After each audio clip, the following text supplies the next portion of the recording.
सुमिरन चल रहा तो हम जी रहे हैं, अगर सुमिरन नहीं तो हमारी मृत्यु समझो। लोहे को जैसे काटने वाला काट डालता है, ऐसे ये वासनाएं काट डालती हैं साधक को। कौन त्रिभुवन में ऐसा पैदा हुआ कि उसका बाल बाका भी कर सके? तुम्हें सिद्धावस्था प्राप्त करने के लिए कोई विशिष्ट साधना नहीं करनी, क्योंकि जैसे बट वृक्ष की छाया में बैठे हुए को धूप नहीं लग सकती, ऐसे गुरु कृपा पात्र को माया नहीं सता सकती। अपने आप सिद्ध हो जाओगे, अपने आप भगवत प्राप्त हो जाओगे। समझो पहले, मोक्ष मूलम गुरु कृपाए। तुम ऐसा करो तुम्हारा काम हो जाएगा। भला ऐसा करने से काम कैसे हो सकता है? खत्म खेल, गए तुम। ऐसा करो काम वो पक्का हो जाएगा, पक्का हो जाएगा। बिना पढ़े चारों वेद प्रकाशित हो गए, ऐसा कैसे हो सकता है? ये गुरु कृपा। गाय चराने को आदेश कर दिया, गाय चराते ही ब्रह्म प्राप्त हो गए। मन की पटकी खाने वाले तो करोड़ों अरबों मिलेंगे, लेकिन मन को पटक दे ऐसा कोई गुरु का चेला मिलेगा। गुरु मेहरबान तो ये चेला पहलवान। अब पटक देगा अपने मन को। युक्ति पा गया ना। कहते दरिया भी तेरी, लहर भी तेरी, नैया भी तेरी, खेवैया भी तेरी, अब क्या मुझे परेशानी। भक्ति के अनेक साधन हैं। बड़े बड़े महापुरुषों ने, ऋषियों ने, ब्रह्म ऋषियों ने भगवत प्राप्ति की बड़ी साधनाएं बताई है, व्याख्याएं की है। यहां उत्तमा भक्ति का क्या स्वरूप है, बहुत समझने का विषय है। सर्वोत्तम भक्ति का क्या लक्षण है? तो बोले अन्याभिलाषिता शून्यम ज्ञान कर्माद्यनावृतम आनुकूल्येन कृष्णानुशीलनम भक्तिरुत्तमा। जो सौंदर्य माधुर्य निधि बड़े बड़े महात्मा, बड़े बड़े ब्रह्मज्ञानी तपस्वियों के भी मन को बरबस खींच लेते हैं। बड़ी अद्भुत रूप माधुरी जिनकी है, अनंत प्रभुता है जिनकी, अनंत ऐश्वर्य है जिनके। भगवान देवादिदेव महादेव और ब्रह्मा जिनकी आज्ञा का पालन करते हैं, जो उनके चिंतन में रहते हैं, वो सबके मूल आश्रय तत्व भगवान श्री कृष्ण चंद्र जो। अनुकूलता युक्त अनुशीलन, उत्तमा भक्ति का लक्षण श्री कृष्ण अनुकूल लेना। उत्तमा भक्ति अनुकूलता अर्थात श्री कृष्ण की रुचि में रुचि मिलाकर। कैसे जानेंगे श्री कृष्ण की रुचि क्या है? संपूर्ण गीता भगवान की आज्ञा है। भागवत में एकादश स्कंद में उद्धव जी को जो आदेश कर रहे हैं, हम सब भक्तों को आदेश कर रहे हैं। भगवान श्री कृष्ण की आज्ञा के अनुसार ही शरीर से क्रिया हो, वाणी से हम वही बोले जैसा भगवान का आदेश है, मन वही निरंतर कार्य करे जो भगवान की प्रियता का। इसे कहते हैं श्री कृष्ण अनुकूलेन प्रतिकूलस्य विसर्जनम। एक भी प्रतिकूल शरीर से आचरण ना हो, वाणी से शब्द ना हो, मन से संकल्प ना हो। श्री कृष्ण को प्रसन्न करना, श्री कृष्ण को सुख प्रदान करना, उनकी आज्ञा में रहना, ये अनुशीलन रूपा भक्ति श्री कृष्ण अनुकूलेन है। प्रभु के अनुकूल चलना। इस भक्ति की दो उपाधियां हैं उत्तमा भक्ति की। एक है अन्याभिलाषिता और एक है कर्म ज्ञान योगादिका। एक भी उपाधि जब तक रहती तब तक प्रेम का प्रादुर्भाव नहीं होता। जो उत्तमा भक्ति है वो अन्याभिलाषता शून्य है, लेकिन अन्य कोई अभिलाषा है या कर्म या ज्ञान से संबंध है तो प्रेम प्रकट नहीं होगा। कल एक ज्ञानी आए थे, उन्होंने कहा कि हम 1.5-2 वर्ष से आपको सुन रहे हैं, बहुत परिवर्तन हुआ है, अच्छा लग रहा है, पर बीच बीच में हमारा मन उदास हो जाता है। आप प्रेम की बात करते हो, भगवान की बात करते हो, आप भक्ति की बात करते हो, तो भक्ति तो द्वैत है और थोड़ा हमको ज्ञान मार्ग अच्छा लगता है, अद्वैत। तुमने कहा कौन से ज्ञानी हो तुम? प्रेम और भक्ति तुम अभी द्वैत समझते हो? अभी कहां तुम? अरे अद्वैत के आगे की प्रेम भक्ति की वार्ता हो रही, तुम समझ कहां पा रहे हो? दृष्टि गई तो बढ़िया मांग कढ़ी हुई थी और बढ़िया। तो हम कहा प्रभु अभी तो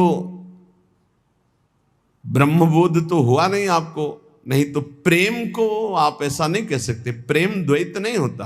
प्रेम गलियत साकरी तामे दो न समाए, तो द्वैत कैसे होगा प्रेम में? अद्वैत से फिर ये जो भाव आता है ये महान पवित्र। पहले द्वैत से अद्वैत, और अद्वैत से जो द्वैत का भाव, ये महान, ये नहीं समझ में आएगा। इसमें तन मन के बिछड़े नहीं, चा बढ़े दिन रैन, कबों संजोग न मानही, देखई भरी भरी नयन।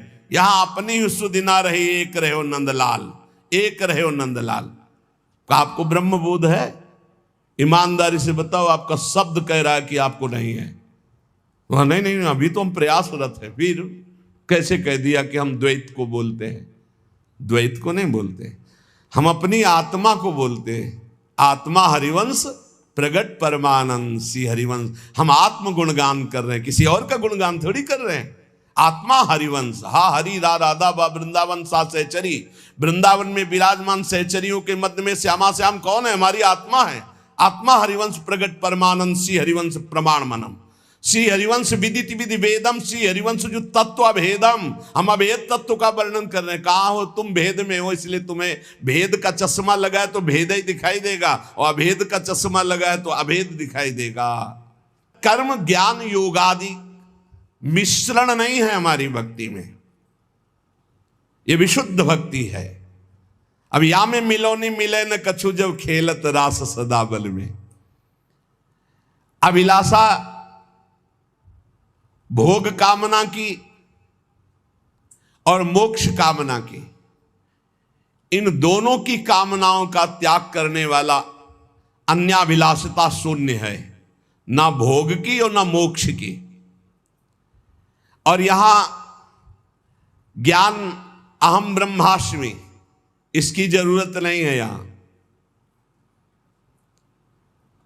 यहां योग हठ योग आदि की जरूरत नहीं है। यहां कर्म किसी फलाकांक्षा से नहीं होता है, किसी लौकिक पारलौकिक भोगों के लिए नहीं होता है। हां, यहां ज्ञान है क्या? भगवान की दिव्य मंगलमय रहस्य का, स्वरूप का, भजन का, तत्व का, सब में विराज। सर्वान वस्तुतया निरीक्ष परम स्वाराध्य बुद्धिर्मम। यहां योग है पर हठ योग नहीं। यहां चित्त की वृत्ति का निरोध करके निरंतर प्रियालाल में स्थित रखना, ये योग है। भगवान के रूप गुण लीला चरित्र आदि में तल्लीन रहना, ये योग है। यहां कर्म है, लोक परलोक के भोगों के लिए नहीं, प्रियालाल की सेवा के लिए।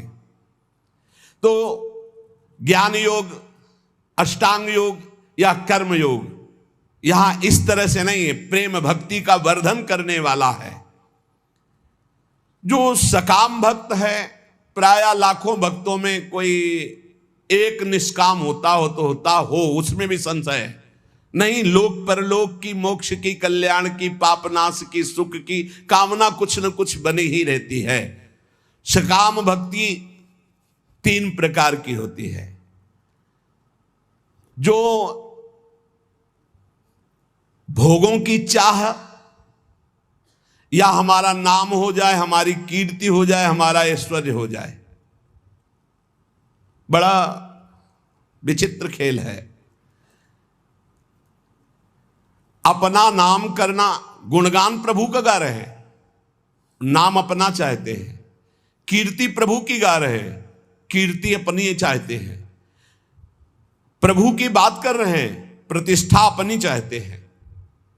भक्ति का स्वांग है, कामना है, यश कीर्ति नाम प्रतिष्ठा, विषय भोग, ऐश्वर्य, समुदाय। जिनके एक रोमकूप में अनंत ब्रह्मांड वास करते हो मेरे प्रीतम है, वो काफी हैं, तुम्हारी जरूरत नहीं। तुम्हें जरूरत हो तो आओ, हमें तुम्हारी जरूरत नहीं है, तुम्हें जरूरत है तो द्वार खुला है। दिखरावा माते तिन अद्भुत रूप प्रचंड रोम रोम प्रतिलागे कोटि कोटि ब्रह्मांड ब्रह्मांड निकाया निर्मित माया रोम रोम प्रतिवेद कहे। आए हो तो भगवान है, आप हमारे आदर है, कभी ना आओ तो प्रश्न नहीं होगा। आए की हुज्जत नहीं, गए की तलाश नहीं, भरोसो दृढ़ इन चरणन के रो। जब हमारे अंदर सकामता होती है तो विषय भोग की, यश कीर्ति की, ऐश्वर्य की, मान प्रतिष्ठा की, तो वो भक्ति रूप ले लेती राजसी भक्ति। और जब किसी को दंड देने की, हिंसा की, पीछे आपने सुना होगा जो राधा कृष्ण में भेद बुद्धि करते हैं, जब तक सूर्य चंद्र रहता है तब तक कालसूत्र नरक में रहते हैं, सुना हो तो नरक भोगेगा, तुझे कोई नहीं बचा सकता, क्योंकि ब्रह्म ऋषियों ने लिखा है। वो साप नहीं है, वो क्रोध नहीं, वो हिंसा नहीं, वो दंड नहीं, वो जो दंड विधान लिखा हुआ है, जैसे अभी का जो परा स्त्री से भोग करता है वो इस नरक में डाला जाता है, और वहां लोहे की तपती हुई स्त्री से हजारों वर्षों तक उसका आलिंगन कराया, ले भोग। अब ये साप नहीं है, ये दंड विधान है। उस विधान का फल वर्णन किया जाता है। जो दूसरे की हिंसा करने के लिए, दंभ दिखावा करने के लिए, मत्सरता, ईर्ष्या, द्वेष, ये तामसिक भक्ति, भक्ति तो करता है पर तामसिक भक्त है। और जो अपने मोक्ष की कामना, पाप नाश की कामना, कैवल्य परम पद की कामना, इसे सात्विक भक्ति कहते हैं। लेकिन इन तीनों भक्तियों से ऊपर उठी हुई उत्तमा भक्ति होती है। उत्तमा भक्ति चित स्वरूपा होती है। इसके तीन भेद होते हैं, पहला साधन भक्ति, दूसरा भाव भक्ति और तीसरा प्रेम भक्ति। इंद्रियों के द्वारा सारी की सारी चेष्टा प्रभु के लिए होना, जैसे नाम कीर्तन करना है, नाम जप करना है, लीला चरित्र सुनना है, सेवा करना है, परिक्रमा करना, इंद्रियों के द्वारा, कर्मेंद्री ज्ञानेंद्री के द्वारा मन सहित सारी चेष्टाएं प्रभु के लिए होना, उसे साधन भक्ति कहते हैं। इस साधन भक्ति में दो गुण प्रकाशित होते हैं बड़े जोर के, क्लेशग्नि, शुभदायिनी। सारे क्लेश नष्ट कर देती है साधन भक्ति। उत्तमा भक्ति के तीन साधन, तीन, पहला है साधन भक्ति, दूसरा है भाव भक्ति, तीसरा है प्रेम भक्ति। इस भेद को समझो। पहले साधन भक्ति अगर पहली सही है तो दूसरी आ जाएगी भाव भक्ति, और भाव भक्ति सही है तो तीसरी प्रेम लक्षणा भक्ति जागृत हो जाएगी। पहली में ही कितना लाभ शुरू हो जाता साधन भक्ति में।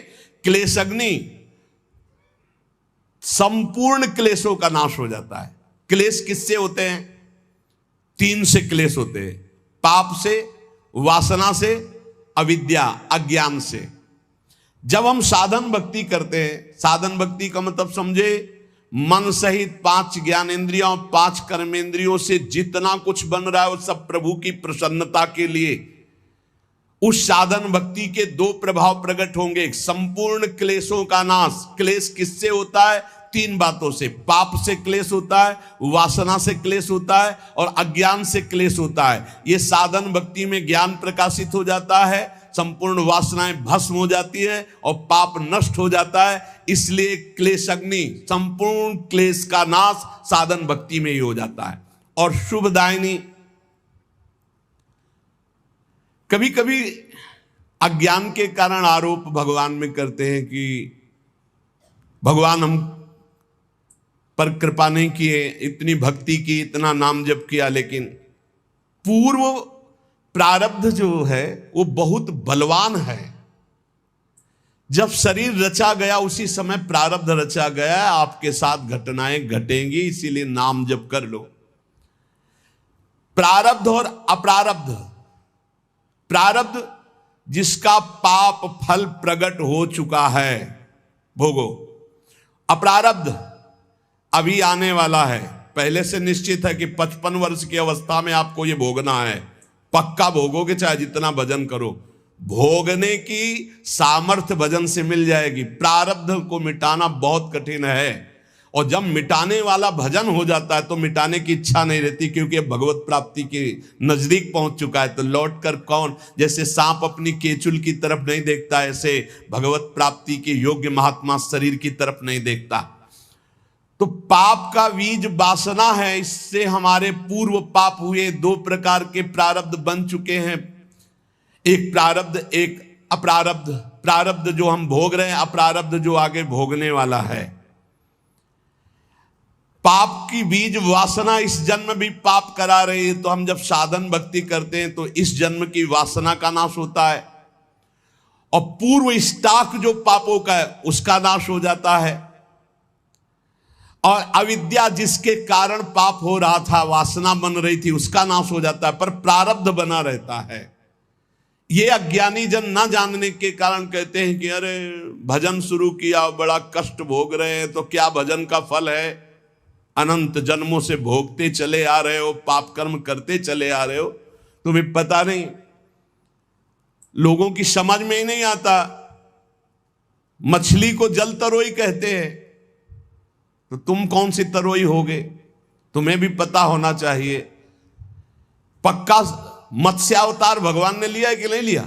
मत्स्यावतार भगवान ने लिया है, और तुम मछली को जल तरोई करते हो, कढ़ाई में तल के खाते हो, तो तुम भी तले जाओगे।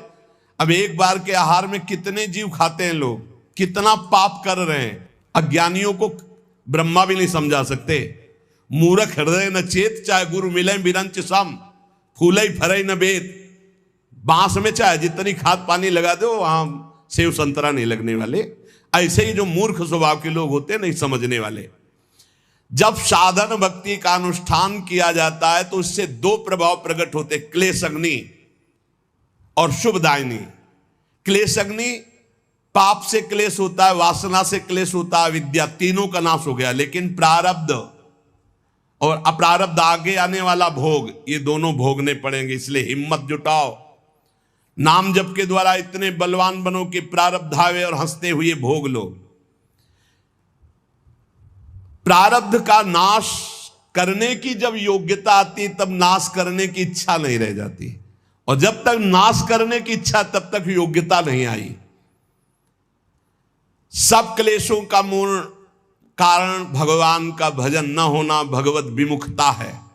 तो जब हम भक्तों के संग के प्रभाव से साधन भक्ति का अनुष्ठान करते हैं, तो सारे क्लेशों का, दुखों का नाश हो जाता है। अब आगे दुख नहीं है, बस इतना ही है रास्ता जिसको आप भोग ले। सर्व दुख नाशकत्व, ये क्लेश अग्नि से हो गया। अब शुभ, शुभ का अर्थ है साधक के जीवन में परम मंगल, परम आनंद का विधान, ये नाम से प्रकट होता है। श्री हरिवंश चंद्र शुभ नाम, सब सुख सिंधु प्रेम रस धाम, जाम घटी बिसरे नहीं। एक क्षण न बिसरो, हर समय नाम जप करो, ये महाशुभ प्रकाशित कर देगा। शुभ से क्या होता है? जैसे क्लेश अग्नि से वासना, पाप, अविद्या का नाश, प्रारब्ध के भोगने की सामर्थ्य आ गई। शुभ से क्या होता है? बोले शुभ सारी दैवी संपदा प्रकट कर देती है। साधन भक्ति से विषय सुख, ब्रह्म सुख, पारमेश्वर सुख, ये सभी प्राप्त हो जाएगा। आपको विषय सुख चाहिए तो भी साधन भक्ति करो, आप देखो विषय सुख प्राप्त हो जाएगा, ब्रह्म सुख प्राप्त हो जाएगा, पारमेश्वर सुख प्राप्त हो जाएगा। और अगर इन सुखों की चाह न करो तो प्रेम प्रकट हो जाएगा। साधन भक्ति करते करते भाव प्रकट होता है। भाव भक्ति, तीन भेद उत्तमा भक्ति के, पहला साधन, फिर भाव, फिर प्रेम। साधन भक्ति, भाव भक्ति, प्रेम भक्ति। साधन ही भक्ति में चकाचक आनंदमय हो जाता है। सारे क्लेश, पाप, वासनाएं, अविद्या नष्ट हो गई और सब शुभ दैवी संपदा प्रकाशित हो गई। मंगल भवन भगवान की तरफ वृत्ति संपूर्ण रूप से, ये शुभ। अब भाव भक्ति दो गुण प्रकाशित करती है। साधन भक्ति दो प्रकाशित किए, क्लेश अग्नि, शुभदायिनी, और भाव भक्ति दो गुण प्रकाशित किए, मोक्ष लघुताकृत और सुदुर्लभा।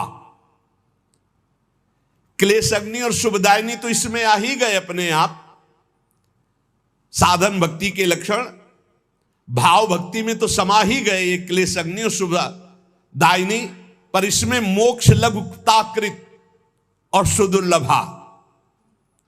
बड़ा सुंदर। इस भाव भक्ति में 4 लक्षण हो गए, क्लेश अग्नि, शुभदायिनी, मोक्ष लघुताकृत और सुदुर्लभा। मोक्ष लघुताकृत, इतना आनंद प्रकट होता है भाव में कि मोक्ष भी लघु लगने लगता है। वो जब भाव प्रकट होगा, भावोत्सवेन भजताम, भाव प्रकट होगा तब आपको पता चलेगा कि मोक्ष सुख भी कड़ुआ लगने लगता है। इसलिए प्रेमी महापुरुषों ने मोक्ष स्वीकार नहीं किया। और सुदुर्लभा, भगवान की उस सुदुर्लभ दिव्य दिव्य गुण, दिव्य दिव्य रहस्य, दिव्य दिव्य भाव उसके हृदय प्रकट होते हैं जो अन्य किसी साधन से नहीं प्रकट हो सकते। तब उसमें महामहिम प्रेम लक्षणा भक्ति जागृत होती है। अब प्रेम लक्षणा भक्ति में अपने 2 गुण प्रकाशित हुए, सांद्रानंद विशेषात्मा पहला, और दूसरा श्री कृष्णा आकर्षणी, ये 2 गुण। तो प्रेम लक्षणा भक्ति में 6 गुण उपस्थित हो गए। जो साधन भक्ति में क्लेशग्नि शुभदायिनी और भाव भक्ति में मोक्ष लघुताकृत और सुदुर्लभा, ये तो प्रेम भक्ति में है ही। और प्रेम भक्ति के अपने 2 मिल गए, सांद्रानंद विशेषात्मा और श्री कृष्णाकर्षणी भक्ति 6 लक्षणों से युक्त हो गई। क्लेशग्नि शुभदा, मोक्ष लघुताकृत सुदुर्लभा, सांद्रानंद विशेषात्मा, श्री कृष्णाकर्षणी च सा। क्लेश नाशिनी शुभदायिनी